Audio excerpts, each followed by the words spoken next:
Hello बच्चों। आप लोग कैसे हो? घर में आप लोग सभी अच्छे होंगे। आप लोगों की स्कूल भी खुल गए होंगे, आप लोग स्कूल भी जा रहे होंगे, आपकी पढ़ाई भी अच्छे ही चल रही होगी।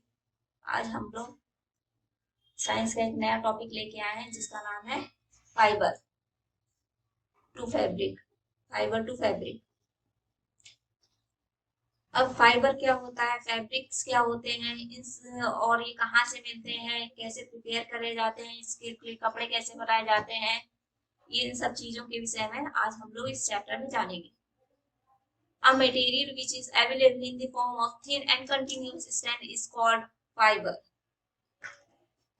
एक ऐसा मटेरियल जो कि थिन और कंटिन्यूअस स्ट्रैंड्स की फॉर्म में रहता है उसे फाइबर कहते हैं। इसी फाइबर से हम लोग फैब्रिक तैयार करते हैं जो कि हम लोग पहनते हैं। फैब्रिक क्या होता है, इसी फाइबर से मशीन टेक्सटाइल मिल के द्वारा कपड़ा तैयार कर किया जाता है जिसे फैब्रिक्स कहते हैं। ये फाइबर जो होते हैं टू टाइप्स के होते हैं, नेचुरल फाइबर और man made fibre. Natural fibre क्या होते हैं, जो कि हमें प्लांट और एनिमल से मिलते हैं, उसे नेचुरल फाइबर कहते हैं। जैसे कॉटन, वूल, जूट, सिल्क एक्सेट्रा। कॉटन, ये देखिए, ये कॉटन है, ये सिल्क है, ये वूल है, ये जूट है। इस तरह से। और मैनमेड और सिंथेटिक फाइबर, ये लेबोरेटरी में मेन मैन के द्वारा ही बनाए जाते हैं। जैसे एक नाइलॉन, पॉलिस्टर, मखमल, फर एक्सेट्रा। ये देखिए, ये नाइलॉन इस टाइप का होता है, पॉलिस्टर इस टाइप का होता है, मखमल ये है और फर ये है। Next, natural fibre. Number one, cotton. अब नेचुरल फाइबर में कॉटन आता है। कॉटन के आप कभी फील्ड पे गए होंगे, ये नहीं गए होंगे, ये तो मुझे नहीं मालूम है, बट जब कॉटन की फील्ड में जब कभी जाओ देखना तो ऐसा लगेगा कि जैसे बर्फ चारों तरफ बिखरी पड़ी है। कॉटन एक सॉफ्ट फ्लॉफी स्टेपल फाइबर के रूप में होता है। इसके प्लांट में एक सीड को बॉल कहते हैं। बॉल जो होती है वो बस्ट हो जाती है, जिससे कॉटन निकलता है। ये कॉटन जो है मालवेसी फैमिली को बिलोंग करता है और ये प्योर सेलुलोज होता है। जब ये फाइव इसी कॉटन से हम यार्न तैयार करते हैं। और ये जो कॉटन है करीब करीब 5th मिलियन BC से यूज कर रहे हैं हम लोग। Next, process making cotton feed. अब कॉटन जो है हम लोग कलेक्ट करते हैं, कॉटन फील्ड से कलेक्ट कर लेते हैं और उसके बाद आगे की प्रोसेस की जाती है। उसके बाद थ्रेड बनाते हैं, यार्न बनाते हैं। इसके लिए 3 प्रोसेस होती है, preparation, spinning and weaving. Next, preparation. Preparation के लिए क्या करते हैं, कच्ची सी वो को फील्ड से लेके आते हैं, उसको मशीन में डाल देते, गिनिंग हो जाती है और गंदगी अलग निकल जाती है, अलग निकल जाता है। Next, spinning. स्पिनिंग के लिए क्या करते हैं, पहले महात्मा गांधी के टाइम में हम लोग हाथ से स्पिनिंग करते थे, चरखा, जैसे ये देखिए ये चरखा है, चरखा से हम लोग सूत काटते थे, इसे स्पिनिंग कहते हैं। अब आजकल तो बड़े बड़े मशीन टेक्सटाइल मिल्स हो गई हैं, उसमें ये सब वर्क होता है। इसके लिए क्या करते हैं, स्टेपल स्पून यार्न। ये स्टेपल स्पून यार्न जो होते हैं अलग अलग टाइप्स के होते हैं, जैसे mono yarn, multi filament, staple yarn, two plies yarn, multi ply yarn, thread, cord और cable. Next, weaving. Next is weaving. Weaving में क्या होता है कि जो 2 थ्रेड होते हैं वो एक साथ चलते हैं। देखिए, जैसे ये थ्रेड एक साथ ये चल रहा है और एक थ्रेड ऐसे में चलता है और एक थ्रेड ये ऐसे में चलता है, जिससे कि कपड़ा तैयार होता है। इसे वेविंग कहते हैं। Weaving is a method of textile production of in which two distinct set of yarn or thread are interlocked at right angle to form a fabric or cloth. Other methods are knitting, crocheting, felting, and braiding or plaiting. ये इसे weaving कहते हैं। अब silk. Silk जो होता है silk moth से प्राप्त होता है, सिल्क मोथ से मिलता है। सिल्क प्रोटीन, ये जो सिल्क होता है वो प्रोटीन होता है। इसमें क्या होता है, जो सिल्क मोथ है, ये सिल्क है, इससे प्राप्त होता है। ये शहतूत की पत्ती पे रहता है और इसकी लार्वा से जो कोकून मिलता है उसी से सिल्क हम निकालते हैं। नेक्स्ट, इंडिया में जो सिल्क होते हैं वो अलग अलग टाइप्स के होते हैं, जैसे तुषार सिल्क, मूंगा सिल्क, कोसा सिल्क। कुछ सिल्क होते हैं मलबरी की पत्ती पे रहते हैं, कुछ सिल्क इरिक सिल्क होते हैं, तुषार सिल्क होते हैं, मूंगा सिल्क होते हैं। इसमें मोस्ट कॉमन जो सिल्क है वो है silk moth. Cycle of silk warm, ये हम सिल्क वॉर्म की साइकिल बताते हैं। ये सिल्क वॉर्म होता है, ये अंडे देता है, ये देखिए ये छोटे छोटे से एग देता है। एग से ये जब हैच करके निकलता है तो ये कैटरपिलर बन जाता है, कैटरपिलर से ये लार्वा बन जाता है, ये लार्वा का फॉर्म ले लेता है। लार्वा जो होता है वो कोकून फॉर्म कर प्यूपा बनता है। प्यूपा जो है कोकून फॉर्म करता है, ये देखिए ये कोकून, ये बहुत हार्ड हो जाता है, ये अपने खुद की प्रोटेक्शन के लिए कोकून को फॉर्म करता है। जब ये मेच्योर हो जाता है तो ये कोकून से बाहर निकल आता है, कोकून से निकाल देते हैं, बाहर निकल आता है। ये कोकून जो है हम लोग के यूज को हो जाता है और इससे हमें सिल्क मिलता है। ये है life cycle of silk warm. इसी तरह से ये सिल्क मोथ की भी लाइफ साइकिल है। सिल्क मोथ है, ये लार्वा है, ये है अंडे दिए, अंडे से मोथ बना, मोथ से 16 डेज के बाद कोकून कोकून बना, कोकून से लार्वा बना और लार्वा से ये लार्वा से फिर से सिल्क वॉर्म बन गया। और ये जो कोकून है, ये हम लोग कलेक्ट कर देते, इससे हम लोग को सिल्क मिल जाता है।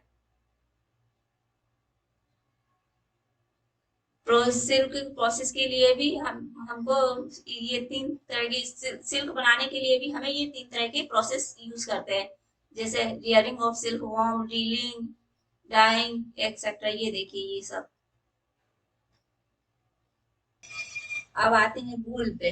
वूल is obtain from the fleece hair of sheep, goat, sheep, camel, llama and other animals. Wool जो है हमें मिलती है शीप, गोट, कैमल और जिसके लंबे लंबे ऐसे एनिमल जिनके लंबे लंबे बाल होते हैं, उससे वूल बनाई जाती है। These animals have thick coat hair on their body because the hair traps the air and air is poor conductor of it। इसमें ये बोल रहा है कि जो हेयर होते हैं बॉडी पर वो उनको अंदर एयर जाने से बचाते हैं, क्योंकि एयर से पुअर कंडक्टर ऑफ हीट होती है। So thick layer of hair keep their body warm and protect them from harsh cold. जो कि ये हेयर है इनकी बॉडी को वार्म रखते हैं। Next, hearing and breeding of ship. ये शिप जो होते हैं इंडिया के अलग अलग पार्ट में पाए जाते हैं, जैसे Jammu Kashmir, Himachal Pradesh, Uttar Pradesh, Sikkim, Arunachal Pradesh, Haryana, Punjab, Rajasthan, Gujarat etcetera. Process of making wool. Wool silk से वूल बनाने के लिए जो नेसेसरी प्रोसेस है वो है shearing, bleeding, scouring, grading, sorting, carding, spinning, weaving, finishing etcetera. ये सारे प्रोसेस हैं। Next, shearing. शेयरिंग की प्रोसेस में क्या किया जाता है कि शीप के हेयर को कट किया जाता है। जैसे कि आप इस पिक में देख रहे हैं कि एक पर्सन है जो कि शीप के हेयर को कट कर रहा है। इसी कटिंग की प्रोसेस को शेयरिंग कहते हैं और जो पर्सन वूल को कट करता है उसे शेयरर कहते हैं। Cleaning and scoring. Wool cut करने के बाद इस सारी वूल्स को इस सारी वूल की क्लीनिंग की जाती है। बड़े बड़े टेक्सटाइल्स मिल्स में इसकी क्लीनिंग होती है। और शीप से जो वूल प्राप्त होती है, जो शीप से जो वूल मिलती है उसे ग्रेसी और रो वूल कहते हैं। इसके बाद प्रोसेस आती है ग्रेडिंग एंड शॉर्टिंग की। जो वूल मिलती है वो किस टाइप की है, कैसी इसकी क्वालिटी है, कैसी उसकी लेंथ है, उसका कलर क्या है, उसका स्टाइल क्या है, उसके फाइननेस क्या है, इसके आधार पे इसकी ग्रेडिंग की जाती है। उसको अलग अलग उसको शॉर्ट कर दिया जाता है। जैसे बहुत कुछ बहुत ही अच्छी बढ़िया क्वालिटी की होती है वूल, उसे ग्रेड ए ग्रेड दे दिया जाता है। और जो उससे कम कम अच्छी क्वालिटी की होती है उसे बी ग्रेड में रख दिया जाता है, और जो लो क्वालिटी की होती है उसे सी ग्रेड में रख दिया जाता है। इस तरह से इसकी अलग अलग ग्रेडिंग कर दी जाती है।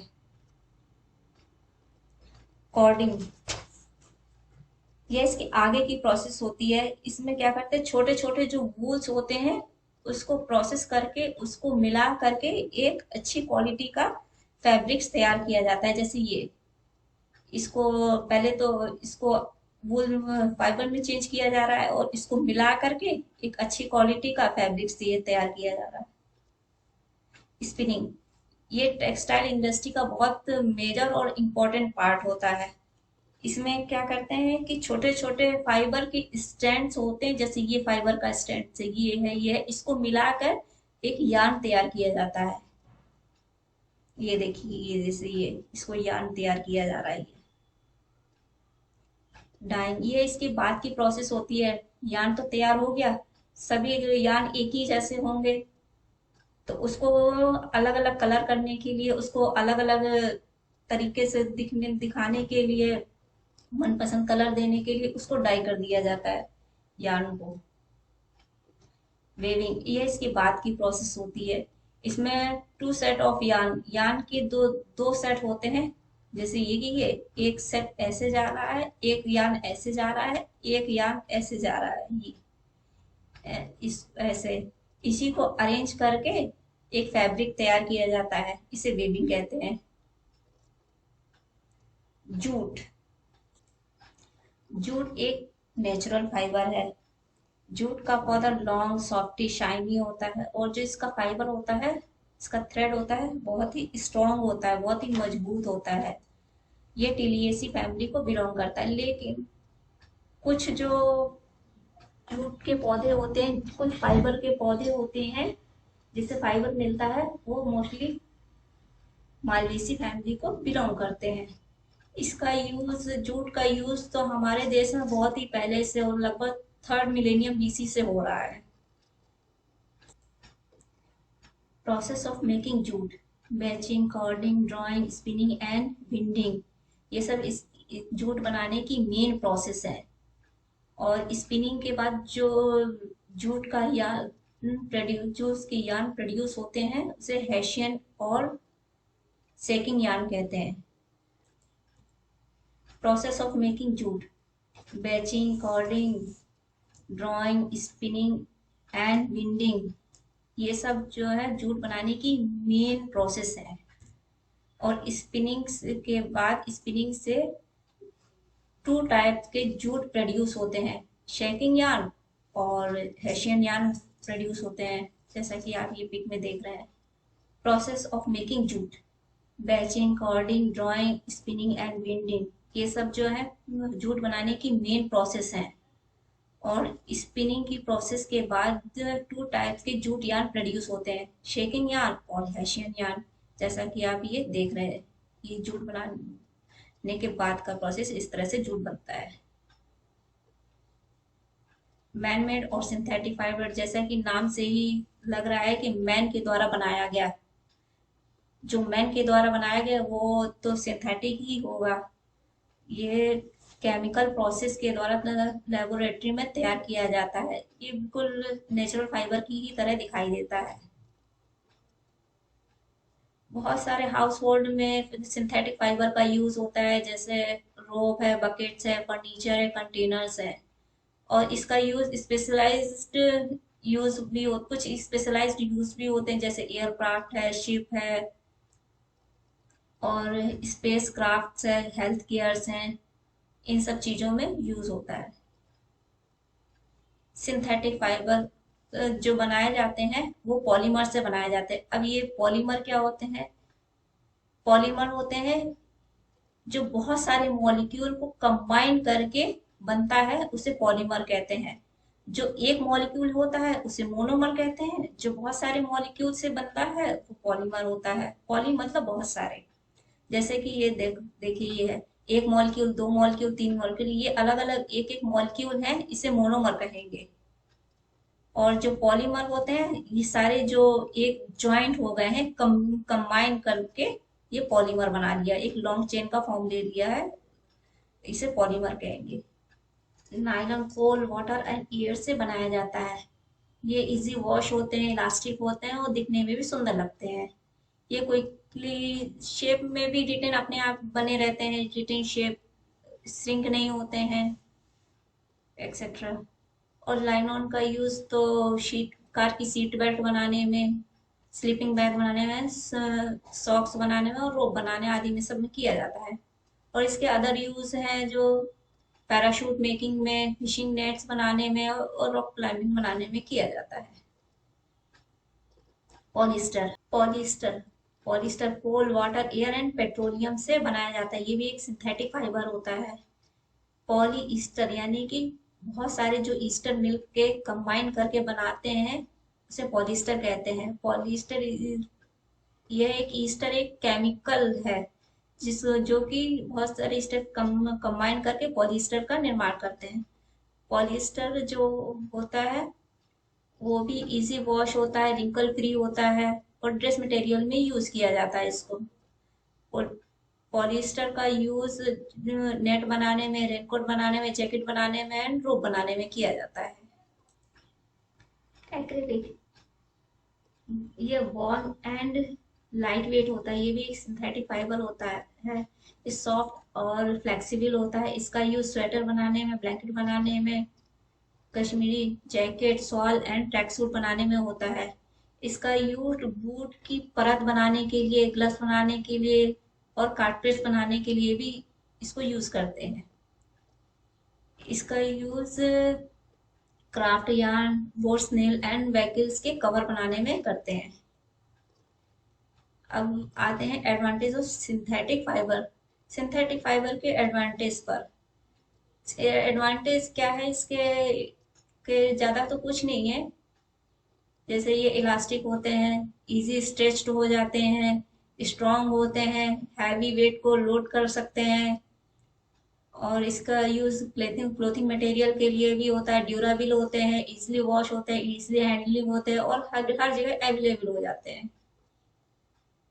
एडवांटेज के साथ साथ सभी चीजों के कुछ डिसएडवांटेज भी रहते हैं। जैसे मोस्टली सिंथेटिक फाइबर होते हैं जो मॉइस्चर को एब्जॉर्ब नहीं करते हैं। और सिंथेटिक फाइबर होते हैं जो सिंथेटिक फैब्रिक्स होते हैं, फाइबर फैब्रिक्स होते हैं जो हॉट वाटर को से इफेक्टेड हो जाते हैं। और ये ये फायर को इजीली कैच करते हैं कंपैरिजन टू नेचुरल फाइबर के। इसलिए खाना बनाते समय और ऐसे कोई काम करते समय के नेचुरल सिंथेटिक फाइबर का यूज नहीं करना चाहिए। Okay, thank you.